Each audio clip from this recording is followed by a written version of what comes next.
Welcome to this explainer. Today, we're going to serve as your trusted field guide to the procedural standing rules for the 2026 LCMS Convention in Phoenix.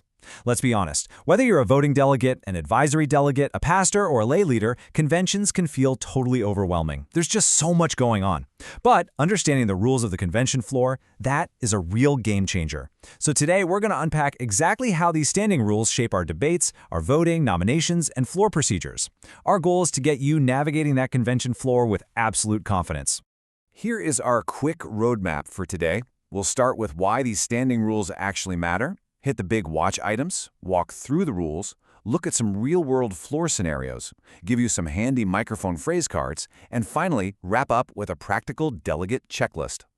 All right, let's jump right into Section 1, why standing rules matter, and how good order really serves the love of our neighbor. To put it plainly, these standing rules do not define our theology or our doctrine. You can think of them more like the convention's traffic pattern.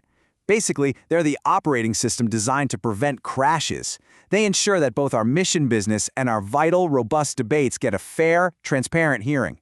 They dictate the nuts and bolts, like how long someone can speak, how you actually make an amendment, and what items can just breeze through versus what really needs a deep discussion. Moving on to Section 2.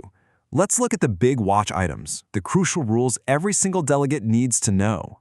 Out of all 30 rules in the guide, these specific ones are going to have the highest daily impact on your experience. For instance, Rule 10 creates a daily consent calendar to speed up routine items, but you've got to stay vigilant about what's on it.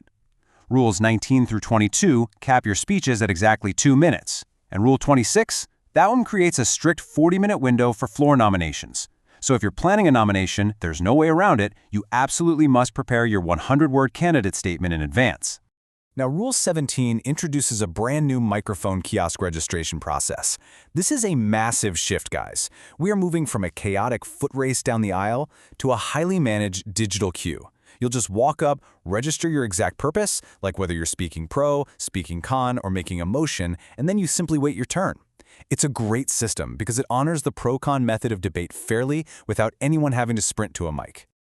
This next point is absolutely critical, knowing the difference between Rule 21 and Rule 23. A substitute motion under Rule 21 is a complete replacement of the resolution. You get 2 minutes to pitch it, the committee gets 2 minutes to defend their original, and the floor votes just on whether to consider yours. An amendment, on the other hand, is like a surgical repair. It's tweaking a contested fact in a whereas clause while keeping the main structure intact. Trust me, knowing this difference will save you a ton of procedural headaches at the microphone. Okay, Section 3. Let's do a quick rule-by-rule walkthrough and demystify some of this parliamentary procedure. By grouping the rules into these categories, you can quickly anticipate how the floor actually operates. Take Rule 1. Please don't go to the microphone just to fix a typo in the minutes. Submit those in writing to the secretary. The floor is only for substantive corrections. Also, keep an eye on omnibus resolutions, which are basically groupings of overtures being declined.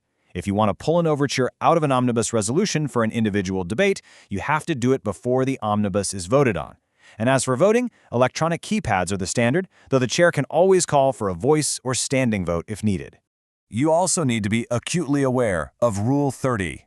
To maintain a focused atmosphere, delegates literally must disable communications on all devices in the delegate and advisory areas. Yep, airplane mode is strictly required. Do not rely on live cloud documents while you're on the floor. You need to have downloaded or printed your materials, like today's business, before you ever step foot into the hall.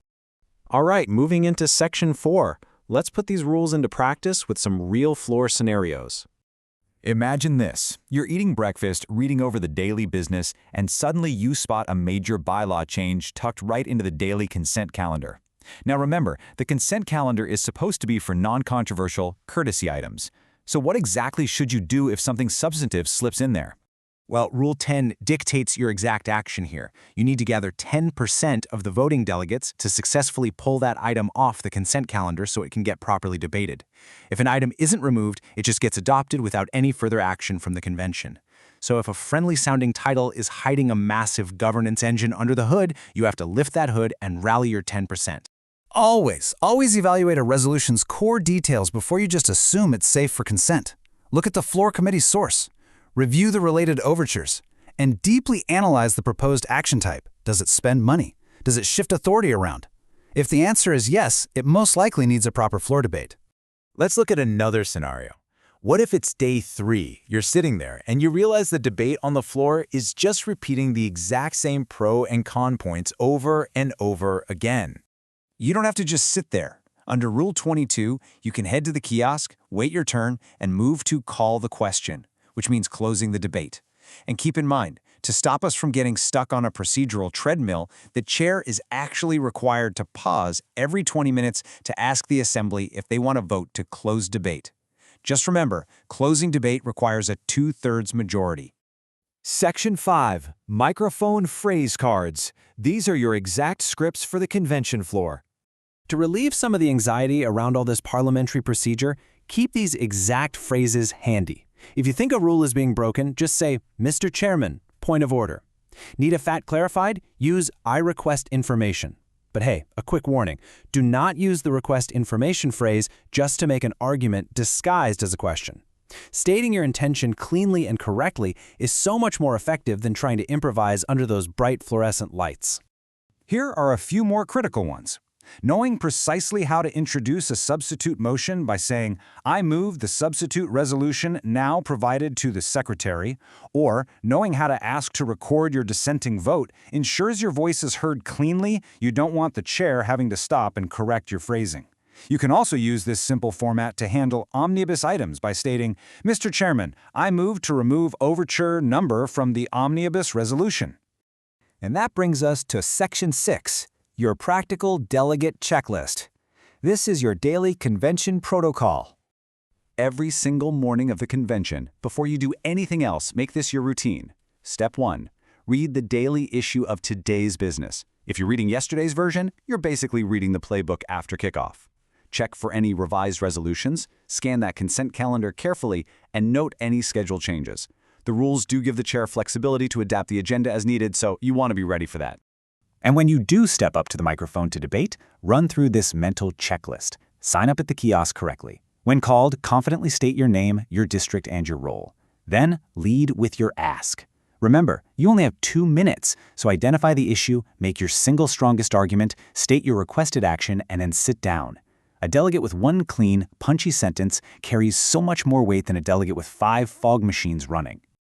As we wrap up today, I really want you to keep this beautiful Lutheran frame in mind.